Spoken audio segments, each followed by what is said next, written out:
On this episode of Mythbusters, Dear Mythbuster. Dear Mythbuster. Dear Mythbusters. it's the Mailbag Special. To the bomb range. As Tori, Grant, and Carrie answer your questions, That is correct! criticisms, and concerns. You asked, we're delivering. Your mini-myths are tackled and tested. Just remember, aim for the melons. There are exclusive behind-the-scenes scenes. Hello. And in world firsts, unseen footage is unearthed. These are hot. So strap in for a wild ride because you're in charge. In 3, 2, 1. Who are the Mythbusters? Adam Savage. It's scientific! And Jamie Hyneman. Jamie wants big boom. Between them, more than 30 years of special effects experience. Together with Carrie Byron, Science gets more fun when I get a bigger gun. Tori Belleci, We survived. and Grant Imahara. Start the car! They don't just tell the myths, they put them to the test.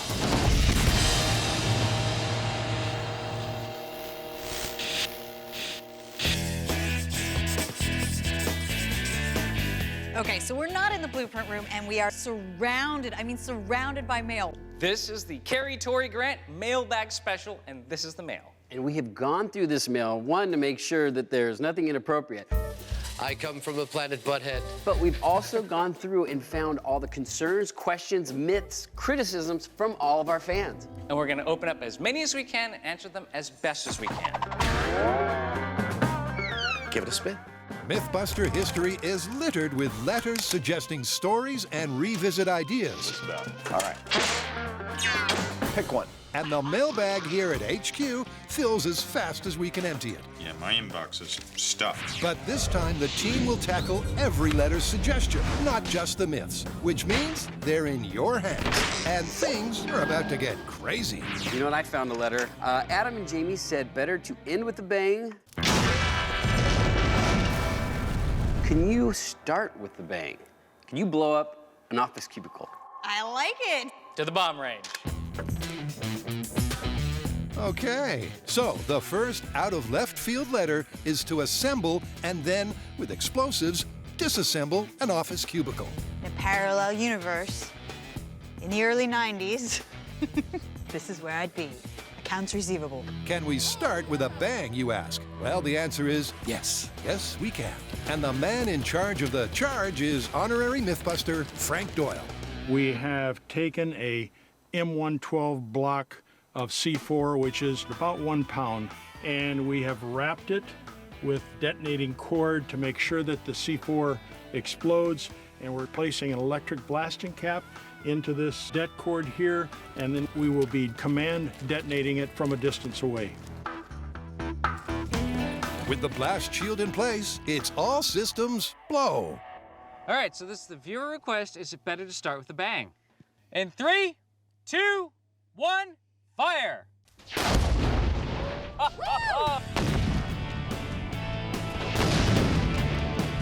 Well, that confirms it. A quick bang is the perfect hors d'oeuvre for the mailbag main course. Definitely good to start with a bang. Hopefully the next letter actually has a myth in it. Oh, I don't mind. I know. All right, next letter. Dear Mythbusters, is it really true that it's impossible to eat a spoonful of cinnamon without drinking water? Okay, I am not into this one. I mean, cinnamon is not only an irritant, but it's also hydrophilic. It absorbs water like crazy. So consequently, wouldn't it be virtually impossible to eat a spoonful without drinking?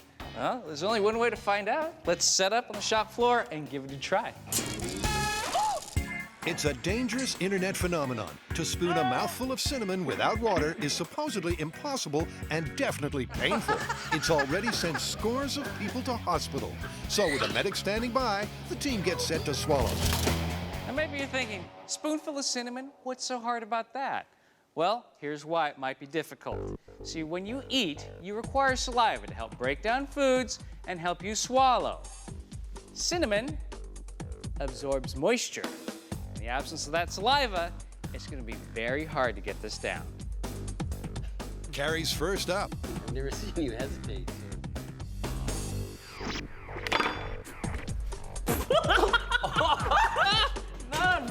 Holy crap.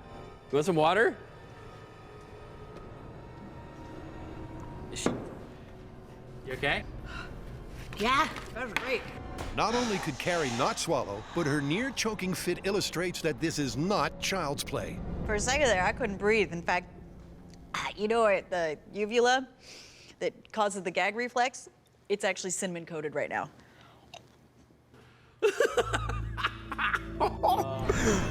I shouldn't be laughing this hard, but man, that's funny. Whoa, laugh now, Tori. Your turn will come. But first, it's Grant, Seriously? who's taking a moment to steal his famously not-so-steely stomach. Okay, ready? I'll be so impressed if you can do this. Yeah, you can. Look at that. Kind of meditating and like trying to put saliva into it. No, I think he's trying to go to the bathroom. Oh man, did I look like that? No. Oh God. I think he's going to his unhappy place. My strategy was to keep it in my mouth and try and just build up the saliva, but it's just too much. It's too much cinnamon. Maybe it would be possible with half that amount or a quarter of that amount, but a tablespoonful, you can't do it. All right. Tori is about to find out for sure. And he does have the slight advantage of seeing two failed strategies in action. Oh, look at that, into the cheek. Chewing tobacco style. He's doing good so far. He really is. Tori has squirreled the cinnamon into his cheeks and is trying to work up the saliva he needs to overcome its absorbent qualities. Hang in there, buddy. But can he go the distance? Still going strong. He's like at least a minute in. It hurts, hurts a lot. Despite the discomfort, Tori keeps going. I think I got this one deep. But you shouldn't. This is definitely one to not try at home. Oh my God, you're swallowing it. Woo! I did it. Busted. So it turns out this myth is busted. You can eat a spoonful of cinnamon without drinking water. But whatever you do, do not try this at home, seriously. Not only is it painful, but it is very dangerous. In fact, hundreds of kids have ended up in the hospital attempting to do what we just did. Not only that, we had a doctor standing by, plus we had a medical examination before and after the experiment. Don't try this. It's seriously bad news. Looks like I win and lose at the same time. Congratulations.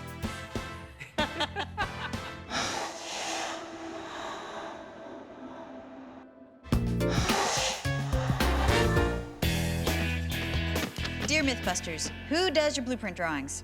That's easy. Our own Eric Haven. He's one of our associate producers. All right, next question. I think our viewers deserve a little more of an answer than that.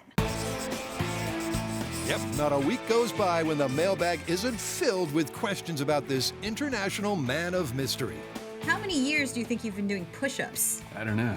Are my pecs distracting you? Who is this bespectacled sex god with the impeccable penmanship, you ask? For answers, here's an exclusive sneak peek behind the scenes. Eric Haven, say hello to the Mythbusters audience. Hello. Now, we used to do the drawings for this. How did you end up doing all the blueprint drawings? Well, the executive producer knew that I was a comic book artist, so he thought that I should take a crack at these blueprint drawings. And the first one turned out pretty swell, so I've been doing them ever since. How many do you think you've done?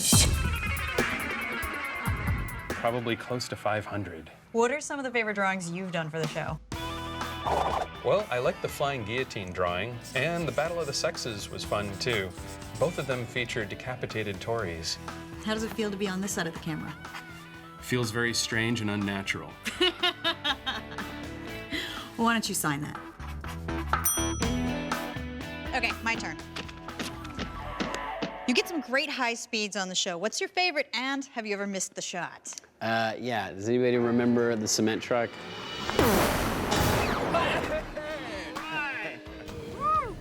The most famous explosion in Mythbuster history, and we don't have a high-speed shot of it from a technical glitch. Yeah, we had to slow down the real-time footage. When you're shooting these events, they happen so quickly that they're very unpredictable, and it's hard to catch them.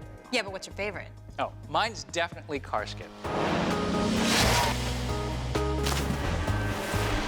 I mean, seeing that yellow sports car flip end over end on the water, it's like automotive ballet. Mine is similar to ballet. It's when Adam was on the treadmill and he landed on his face. Okay, I'm totally cool. I never get tired of watching that. Or what about when Adam was firewalking? Or what about when he was swinging the bat? Yeah, but no one can forget when Adam got slapped by Jamie.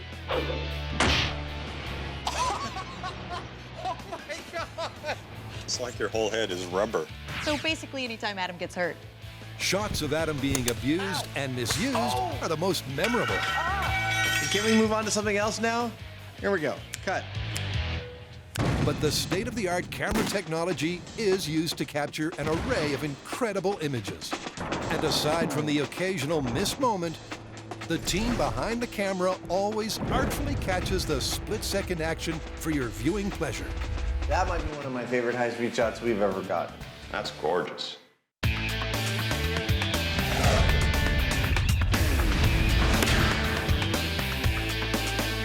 Carrie, Grant, and Tori are catching up on correspondence. Fire! They're answering your queries Definitely good to start with a bang. and questions, So basically, anytime Adam gets hurt. and testing a mailbag of mini myths. So, what's next? In the show, it usually takes you guys about half an hour to test a myth from start to finish. If you bust it early, you then replicate the results. But when you confirm a myth, the story ends.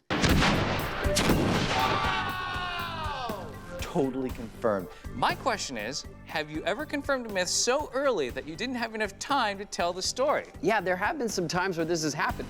Then there was one story that worked so well that we had to throw the whole thing out, which is a shame because it was a pretty awesome explosion. So why don't we show it now? The myth of the vanishing van was a classic case of premature confirmation. The story lasted for just one brief explosion that, until now, has been sitting on the shelf. Grant, take it away. So, this guy was working in a Russian chemical factory, and he left his van over the weekend. There was a chemical leak. The van became filled with a mystery concoction of different gases, oxygen, hydrogen, propane, methane, who knows. So, he comes out after the weekend to unlock his van with his key remote, boop, boop, bang, the van explodes. Now, he set up to test full scale, assuming that it wasn't gonna work. Which is exactly what all the scientists we talked to said was gonna happen or not happen. And it worked perfectly the first time. So we didn't have any story to tell. So the question the team was attempting to answer was, could a remote control ignite a van that had filled with flammable gas? Our research team said, no way. And so step one was to go for it in full scale. Now we seal it. No leaks. Expecting that to fail, the team would then get into the science of stoichiometry and replicate the results any way they could. Oh yeah, we got some 70s van going now. At least, that was the plan. All right, to the Batcave. But with the van rigged and ready to fill with a mystery gas cocktail, that plan went up in smoke, literally. All right, you guys ready to start filling? I'm ready. 3, 2, 1. Commence filling. All right, time to start it. The chemical van begins to fill, but no one is expecting a big boom, so the only tension is from bad acting. It's quiet out there. Almost too quiet. And as soon as the van is full with a weekend's worth of a slow gas leak, Grant, from a safe distance, is ready to simulate the electronic signal of the key remote. But the team is not expecting a detonation. 3, 2, 1. Oh, man! Stuff's still dropping. Oh my gosh, that ladder went over 200 feet in the air! I think this is freaking confirmed. Let's go look at the carnage. I want to check this out. That's a lot of power. In 1/1000th of a second, the unexpected explosion blew the roof off the van and sent debris far and wide, leaving the team with an early confirmation the smoldering wreckage of a story. We hit the ignition system, and then instantly there was this huge orange fireball, and the van was disintegrated. I mean, can you imagine coming out, hitting the remote key on your car, and it blowing up in front of you? We just saw that firsthand. This one's confirmed. Yep, confirmed. But one quick flash in the van wasn't enough for a whole story. However, it did answer your question. So, what's next? It seems that Jamie is the ultimate straight man. Happy. Is that an act, or does he really show very little emotion? Sad. You know what, I've known him for quite a long time, and I've never seen him get too emotional about too much. I kind of like it in here. It's private. But he does get excited about things. Bye-bye. When in doubt, C4.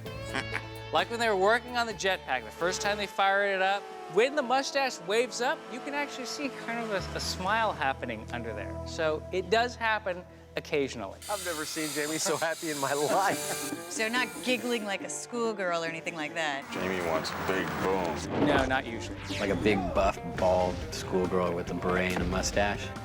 Okay, now I'm disturbed. Me too. Feel kind of sexy. With Jamie, what you see is what you get. Part walrus, part robot, mostly mustache. He's just a regular beret-wearing genius who, while keeping his emotions under control, likes to wear high heels. It's just another day on the job. So this fan writes in, ooh, this could be a show in itself. What is your favorite tool in the shop and why? Well, why don't we split up and do a little show and tell? Building, rigging, replicating, modeling, construction, and deconstruction are in some way part of every Mythbuster story. And to do it, the team uses a whole heap of cool tools.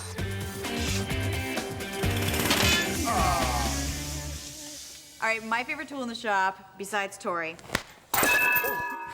is the plasma cutter. It instantly liquefies metal. It basically uses compressed air and an electric arc to cut out any shape you need. So what's my favorite tool in our shop? Well, it's our forklift. Our forklift is a little bit different. See, it's got these 4 Omni wheels that let it do all kinds of crazy moves, like spin in a circle, or track side to side. In fact, they could do all these moves at once, simultaneously. What I have here is a 14-inch, 5-horsepower, gasoline-powered cutoff saw. This thing's capable of cutting through concrete, rock, even steel. In fact, my favorite time I use this on the show is when we cut a car in half. This tool gets the job done. And that sums up the team's tool preferences. Cool, hot cutting, wheelie versatility, and testosterone-fueled demolition.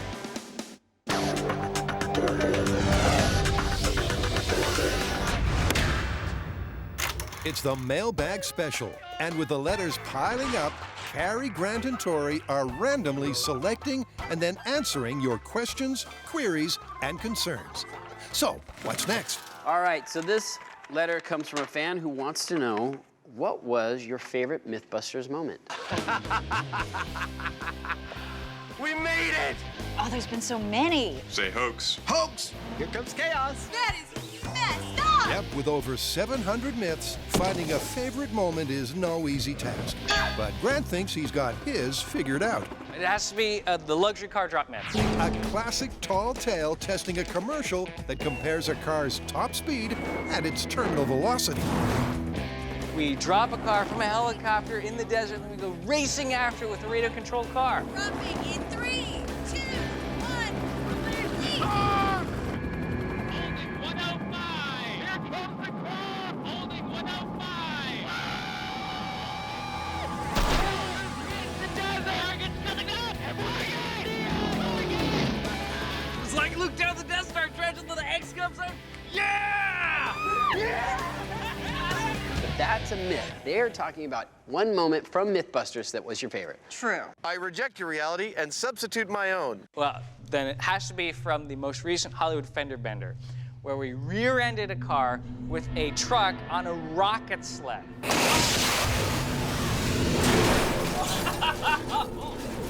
Oh my God, what just happened?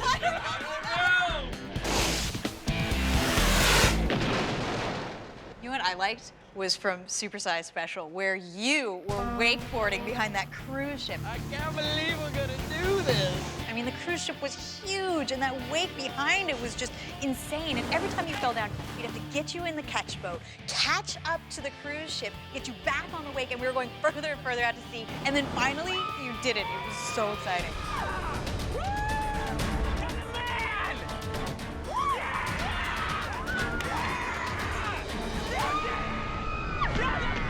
All right, my turn. Oh, I think it's my turn. Okay, let's both pick and see which one's the best. All right. Dear Mythbusters, you have a lot of explosions on the show. How do you guys film them? Oh, yeah. This one says, Dear Mythbusters, if you put a pound of C4 in a washing machine and a pound of C4 in a dryer, which one will blow up better? Well, why don't we kill two birds with one stone? Now that's a myth. We can blow up a dryer and a washer and show how we film it. Sounds good to me. That'll help you, but I'm not sure what to do. So the team is answering 2 letters in one, a somewhat random request to compare a white goods wipeout. Okay, my dress shirts go on delicate.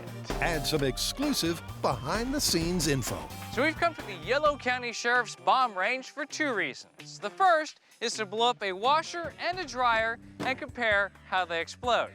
The second is to show you exactly how we filmed that.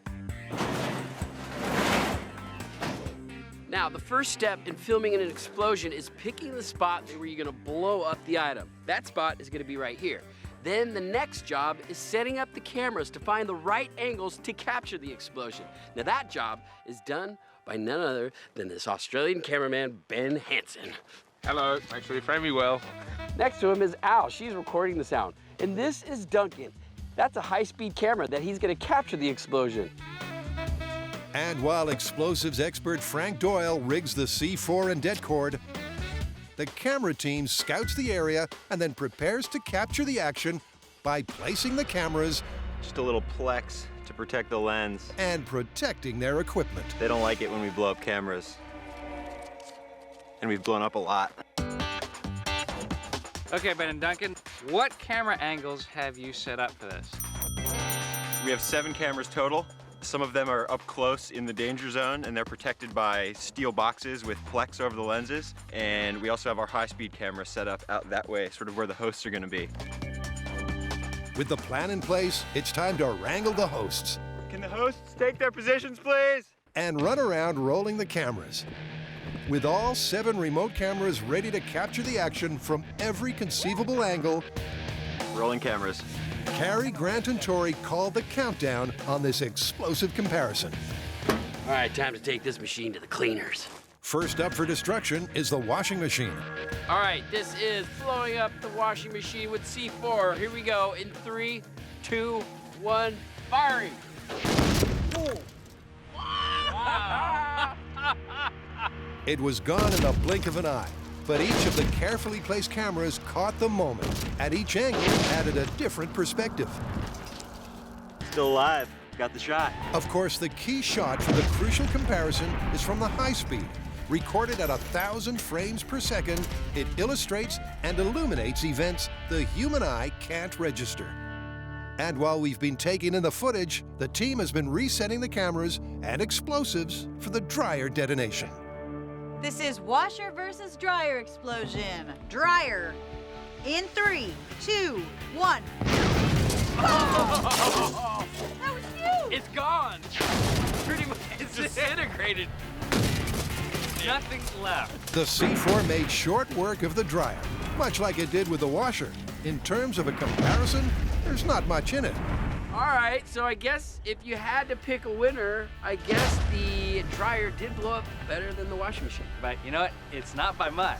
Regardless, both awesome and a perfect way to show how our cameras work. Or used to work. We broke another one. That's number 7. All right, this next letter comes from a fan who wants to know, what is the grossest thing you have ever done on the show? You don't want to. Waiter, my poo has a hair in it. Okay, how long have you got? We've done a lot of gross things. Science tastes like vomit. We've extracted bile. You tricked us into holding bull penises? What is it? Penis. And you played with frothy pig's blood. Oh, yeah. The Mythbusters and Gross are the perfect partners in crimes against good taste. My creation, Meat Man. But in the squeamish moments charts, there's only one winner. Without a doubt, the grossest one for me has got, yeah, I know what you're gonna say. that's right. Earwax candle. All right, it looks pretty soft. Do you wanna like smash out a big...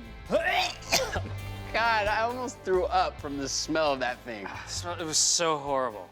That sucked.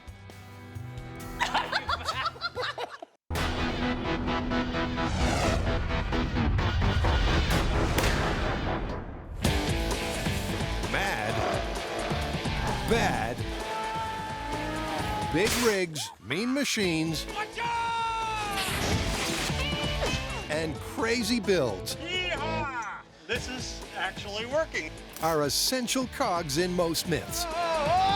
Working on these machines is great for my skin. So the next mailbag inquiry is a tough one because there are literally hundreds to choose from. He's alive! Alive! What is your favorite thing you've ever built for the show? Mine has definitely got to be the sword swinging robot. I love that one. Yeah, I mean, it is simple yet effective and very, very deadly. Decapitation hazard, everybody. I really liked the giant hamster ball from Beat the Guard Dog, mostly because it's just so classic Mythbusters. He doesn't even see her. You are invisible. Is that the ball of invisibility?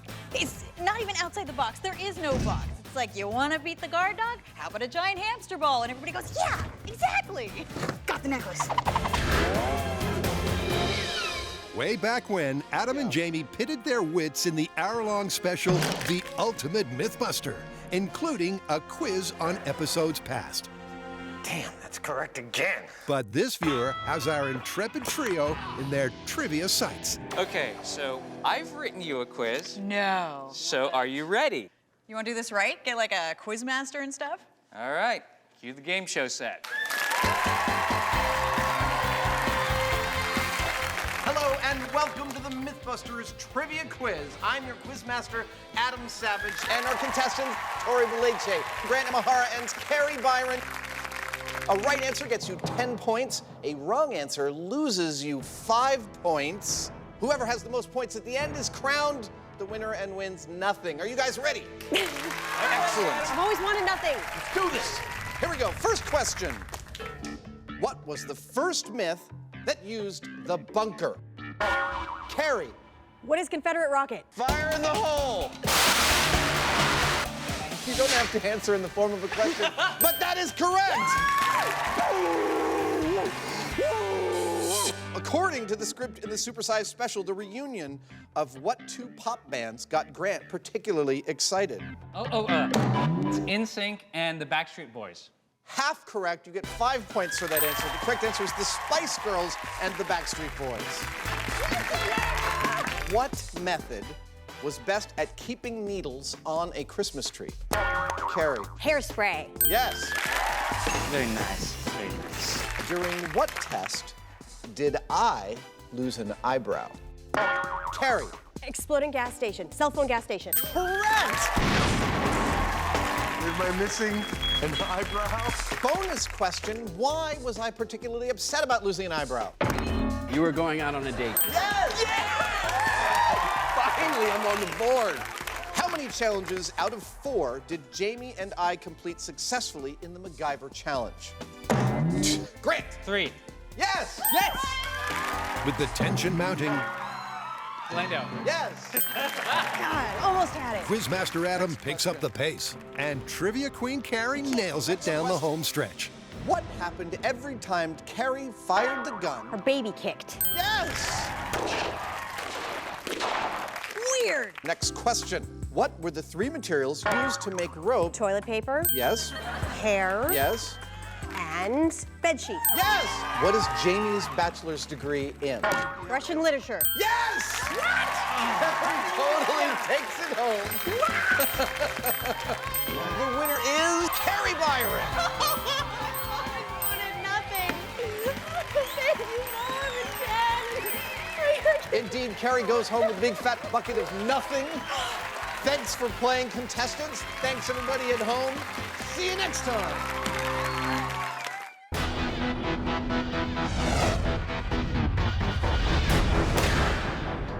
All right, next letter. I heard that a .50 caliber Desert Eagle, which can pass through an engine block, will not be able to pass through 25 watermelons. Okay, that's random. Yeah, totally. I love a good high speed of melon carnage. Remember when we drove the car through the fruit stand and all the just juice going everywhere? Yeah, one of the best high speeds ever. Let's do it. A .50 caliber Desert Eagle pistol is a steel-piercing piece of weaponry. Those are some nice melons, Carrie. But is it true that a medley of 25 melons can really prevent it passing through? We're firing a .50 caliber round through these watermelons. Now, just to put this into perspective, a .50 caliber round can shoot through an engine block, and it can take down an 800-pound boar charging straight at you. It's gonna be fun to see what it does to a couple watermelons. All right, so who's gonna take the shot? Wanna Rochambeau for it? I thought we were gonna wrestle for it. All right, fine. Rochambeau. I guess I'll win. You're probably gonna wanna wear this. It's gonna get messy. Sore loser. With Carrie dressed for a mess, Yep, I'll make this look good. Tori has some useful advice. Just remember, aim for the melons. Good luck. How many do you think it's gonna get through? I don't know, maybe about 10. 10? Yeah. That's my guess too. Yeah. All right, this is can you fire a .50 caliber round through 25 watermelons? Take it away, Carrie. Here we go. What? That is it? It turns out 10, never mind 25, was a gross overestimate. And by the time the guys throw some science at it, they work out the why. We went through 3 watermelons. That's incredible. Well, you know, it really does make sense. When Jamie and Adam were firing the .50 caliber sniper rifle into the swimming pool, 1. it got like a couple feet at most. So, watermelons, full of water. Yeah, water's not compressible. I mean, it does make sense, but man, I thought it was gonna go further than that. This myth is totally confirmed. A .50 caliber round cannot go through 25 watermelons. In fact, we only got it to go through 3. It's a beautiful illustration of the expenditure of energy.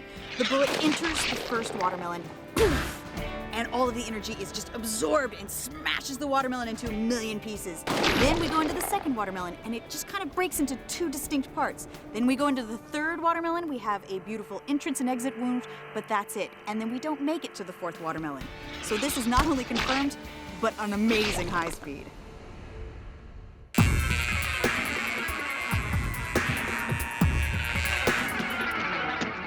Dear Mythbusters, what was the most surprising moment for you on the show?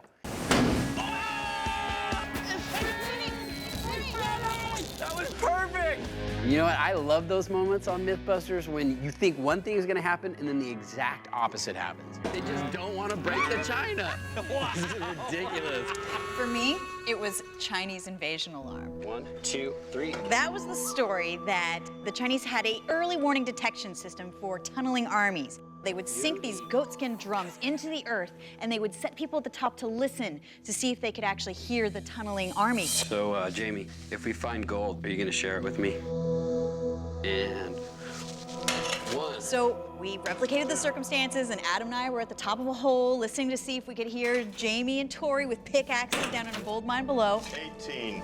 And all of a sudden, I could totally hear you guys pickaxing down in the hole. I was unbelievably surprised. I can't believe that it worked. That's incredible. Yep, over the years, the team has had a number of jaw-dropping results. No way! Results that have defied expectation. And provided brilliant examples that in science, you have to keep an open mind and test everything. It's hope we keep getting surprised, because that is so much fun. That's the coolest thing ever. All right, so this letter comes from a fan that writes, you should never work with animals in TV or movies. Ooh. Apparently, you bust that myth on your show because every time you guys use an animal, it tends to cooperate. Well, I mean, I guess we did get lucky with the bull in the china shop. He's actually doing a lot better than I thought he would. Absolutely. And fainting goats worked out. And the sharks pretty much do what we want them to do when we want them to do it. Something just touched me! Yeah, like that time that great white shark tried to jump into the cage with Jamie. I mean, that was pretty spectacular. But you know, it's not always like that. Crocodiles that don't zigzag. Skunks that don't spray. Do we have another skunk? Yeah, it's usually through the magic of editing that makes it look easy. Quack, damn you. Yeah, but there is one episode where not even the editors could make it look like it worked out. Leading a horse to water? That was the worst. I mean, everything that could go wrong did go wrong. Yep, in the world premiere of this equine fable, the team will bust the viewer's statement that animals always cooperate, because this was an all-out animal-tastrophe. Now, in order for this to be busted, we have to find a technique that works in all situations on all horses. And we have to make it drink, not just let it drink because it's thirsty. Like most herbivores, horses spend much of the day grazing. Hey, get away from there. You're supposed to be drinking, not eating. But test subject Apollo's need for water is more sporadic. He'll drink only when he's thirsty. And that appears to be where the myth comes from, because down at the river, Apollo wasn't thirsty and didn't drink a drop. But the guys didn't give up there. They had a few thirst-inducing techniques. We got crackers. Oh, so you think maybe the saltiness from the crackers will make the horse thirsty and that'll make him want to drink? It makes me thirsty. All right. All right. Let's see if he likes crackers. After a good chow down, Like them. the guys tried again. All right, you ready? Oh my gosh, look, water. Ooh, get some water. He just wants more crackers. All right, well, it looks like crackers did not make the horse drink. Not at all. But the lack of cooperation had barely started. Next up, peanut butter. Nothing gets the moisture out of your mouth better than this. This ought to get the horse running for water. Yeah. Okay, no. He didn't like it. I've never seen that look good. He hated that smell. I mean, he wouldn't even come near it after. So, peanut butter is a horrible technique to try to get a horse to drink. Next, Grant switched from salty to sweet. They thought sugar water would surely induce Apollo to take a slurp. You think this sugar is gonna entice him to drink? You bet. Going into this, the guys thought it would be a cinch. But Apollo didn't want to play ball. Maybe he's trying to cut down on the sugar intake. But after an hour of mule-like stubbornness, Tori and Grant's perseverance paid off. Look at that, it works. So if you sweeten the water, you can make a horse drink. But that's only one horse. Let's try the same thing with another horse. So the boys embraced another time-honored proverb and changed horses midstream. So this is Venus. This is our second test horse. And we're gonna see if we lead her to the water, can we make her drink? What do you think? Think we'll be able to make you drink? To fully bust the myth, they needed any technique to work on any horse. And they hoped Venus would be more pliable than Apollo. Come on, Venus, drink the water. It's like she could taste the sugar, but she's not going for it like It's like Apollo did. Yeah, she's not drinking it. Despite a number of attempts, with another horse unwilling to cooperate, it was on to one last-ditch effort. Beer contains alcohol, which tends to dehydrate you, and if you have enough of them, you might be thirsty enough to want to drink some water. For science. Now, giving beer to a horse isn't as reckless as it sounds. Professional trainers use it for a shiny coat and to improve digestion. But will it lead the horse to drink some water? You want some beer? I know you do. Yeah. Hey, look, She's going for it. She likes the beer. She likes the beer. Oh, look, it's a happy face. The beer went down well, but the water chaser isn't nearly so tempting. She's like, wait a minute, this doesn't taste like beer. Beer doesn't make the horse want to drink water. No, it makes it want to drink more beer. And that's where Grant and Tori gave up, and why this myth hasn't aired until now. With no valid results, the only conclusion to be had was that animals do not always cooperate when taking part on Mythbusters. You got a headache? Need some aspirin?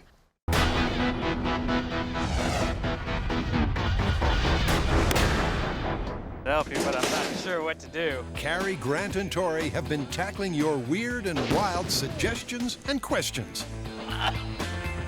So it turns out this myth is busted. The team is committed to answering whatever you ask. But next up is surely the most random of them all. Dear Mythbusters, what falls faster, a six-pack of light beer or a six-pack of regular beer? Let me see that. That's what it actually says. What is this, a David Letterman stunt? I think we should do it, but if we're actually gonna set up a crane and do the whole experiment, why stop at beer? Yeah, let's drop other things from your crane. Uh-oh. The team has a history of dropping things from a great height. And logistics-wise, it can get tricky. But not today. Okay, as per our viewer request, we have a six-pack of regular beer and a six-pack of light beer. We're going to lift them with a crane, drop them with a quick release, and film the entire thing on high speed so we can analyze which falls faster, regular or light beer. Kind of shame to be wasting all this beer. But who knows? Maybe we're wrong. Maybe he's got something here. Or maybe he's just been drinking too much beer. All right, take it up to 100 feet. This might be the ultimate party foul. I think there might actually be some credence to this myth because when I'm drinking a lot of beer, gravity affects me more. All right, this is light beer versus regular beer dropped from 100 feet. Are you guys ready? In 3, 2, 1. Woo! Now's the party. As predicted, they pretty much fell at the same rate. Fell at the same rate and hit the ground at the same time. But just to be sure, the guys go again. This time with bottles instead of cans. Wow! Whoa! And the high speed confirms the expected result. Both sets of six-packs had the same shape and mass, and with no resultant difference in air resistance, they were always going to fall with the same acceleration. And that's because... Gravity, man. It's not just a good idea, it's the law. But Carrie, Grant, and Tori don't want to take the word of Adam, or lesser names in physics like Galileo and Newton. Like any good scientists, they want to test gravity themselves by, dropping stuff. Now that was gorgeous. And after a sufficiently varied sample size... So I was sitting there wondering, what can we drop next? And then it came to me. It turns out that gravity is indeed confirmed. There's time for one last mailbag question. And as the most often asked, it's a doozy. Dear Mythbusters, what has been your most embarrassing moment on the show? Oh, unsurprisingly, there have been many. You ready? Oh, yeah. Like when I was trying to beat the motion detector in my underwear. Put your clothes back on. Vomiting on camera. And admitting to Tori that I thought about building female robots. Yep, this last embarrassing episode came from the lie detector myth. Have you ever made or wanted to make a female robot? No. Where Grant said no, but the needle said yes, yes, yes. You know what, for me, it was probably wearing a bra on national television. It seemed like a good idea at the time, not so much now. Well, you made it look good, though. Oh, thank you. Is this as disturbing as I think it is? It's even more disturbing than you think it is. Trying to jump over a wagon on my bike? I thought that was gonna go well. That was pretty embarrassing. A little embarrassing. I'm okay. He was physically okay, but his pride wasn't. And as for Carrie, well, she's got this contest all wrapped up. Okay, I got both of you beat. Hands down. Remember when we tried to test, do pretty girls pass gas? And they got me to do it just because they called me pretty? Oh, do I? Luckily, that never actually saw the light of day because they decided not to put it in the episode. Actually, the producers have said that they're ready to air that part of the episode. Up. Yeah! No! That's right, America. Get ready. Is there anything more embarrassing than put a microphone in your underwear? Yep, way back in episode 48, Adam and Jamie tested a series of fun-filled, not-so-fragrant facts about flatulence. Hey, we Got one! But for reasons of taste, not to mention the excruciating embarrassment it would have caused Carrie, one malodorous mini-myth was held back. Until now. So, pretty girls don't pass gas. That's the myth. I wonder where we'll find a pretty girl. Here's one. I'm already blushing right now, but when other people see this, I'm going to sleep with my covers over my head for a week. While Carrie mentally prepares for public mortification, Adam prepares the experimental Flatus apparatus.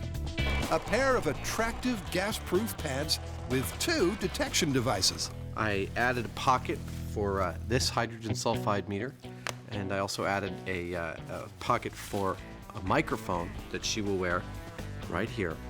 And we're piping it through our stereo so we can hear whatever she's gonna do. I'm gonna test it right now.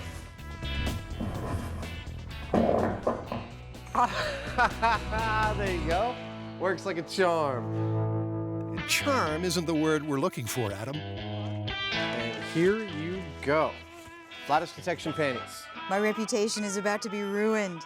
This is embarrassing. So, off to the bathroom with you. Oh my God, I can't believe you guys are making me do this. Nurturing thoughts of revenge. Get them back someday. I really will. Carrie gets suited up for her bottom burp business. These are hot.